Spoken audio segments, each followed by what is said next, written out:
Hi, so I've been hearing often, whether it be at the NCAA finals or even in tournament talk, people talk about size differences and weight differences. So I want to give you guys a few examples today of how and why that doesn't quite matter so much. A lot of it is about skill. I mean, sure, um, being the smaller person can just it can just suck sometimes, especially if you get taken down and a much heavier person's on top of you. But the thing is, like historically speaking, a lot of these wrestlers from the Lancashire region of England, they weren't the biggest guys. They weren't these giant heavyweights. They tended to be a little bit smaller, but they were still able to just dominate in world wrestling competition, in real world wrestling competition.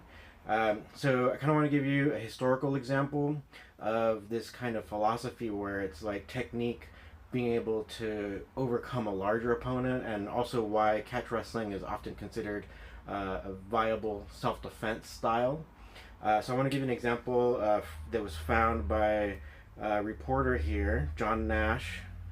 He's covered martial arts and catch wrestling in the past. He found this really great excerpt from a letter. So this was from World War II at the Battle of the Bulge. Colonel John Corley of the 3rd Battalion, 26th Infantry Division, who refused to give up against the German army. So they were greatly outnumbered, but they refused to give up. And this is from an article, or actually from a letter that he'd written, that Corley had written. So I'm just going to read it out loud, and then I'm going to go ahead and paste it on the bottom here so you can kind of see.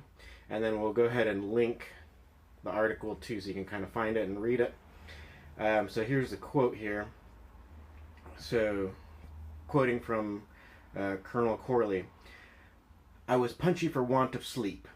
I went down into a dugout to think it over. I put my head down on a table and I must have dozed off. I was a cadet again, in Tom's wrestling room. I could hear Tom saying to a cadet, 'Mr. Durow, what do you weigh?' Then to another cadet, 'Mr. Dumbjohn, what do you weigh?' Tom always ordered the two to wrestle, regardless of their weight. I got the idea that you did not have to be as big as the other fellow to win. I did not surrender the battalion. General Bradley sent in tanks and rescued us." So this was originally printed in the Ottawa Citizen, June 26, 1957. This is referring to Tom Jenkins, who was former World Wrestling Champion in the United States. He had actually been one of the people who was able to beat Frank Gotch in real wrestling competition. So he instilled in his wrestlers at West Point that it didn't necessarily have to be the bigger, stronger person who always won if you had the technique, the desire, the heart, right? So I want to go ahead and shift from this to give you a few video examples that have occurred in our tournaments. So one is going to be Anthony Pacheck versus Christopher Morales. So Christopher Morales outweighs Anthony by probably at least 30 pounds or 40 pounds in this video.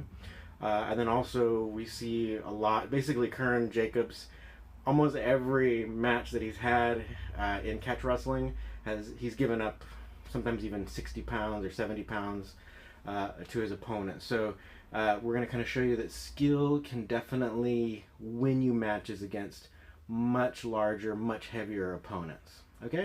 Frank Gotch, World Catch Wrestling Championships. Let's go!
Alright, here's a match between Christopher Crossen and Curran Jacobs. Curran immediately goes in for the takedown, gets in the inside trip, but as they scramble, you see Christopher Crossen from the UK putting on the double wrist lock and actually getting Curran over. But they scramble and Curran gets out. They go out of bounds, so the referee brings them back in. The way we reset here is we actually get the guys into relatively back into the same position as they went out of bounds. So Curran goes for a low single, takes Christopher Crossen down, and right away Christopher Crossen's back with the double wrist lock. Christopher's trying to roll him over, but gets him into the body scissors. Curran Jacobs gets out of the double wrist lock position and tries to push Christopher back onto his back, attempting a cradle here, trying to roll him over. Christopher probably attempting some kind of reversal here. Nice, trying to push away. Christopher's trying to set up different things here while Curran stays on top.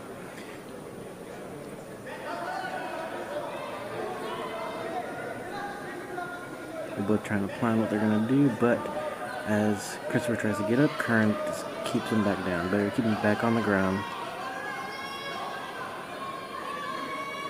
Alright, Curran gets out here, stays on top, and goes for the pin, and we count him out right here.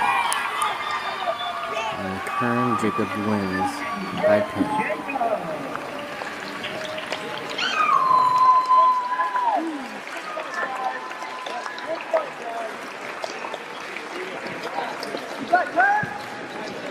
Winner, Curran Jacobs!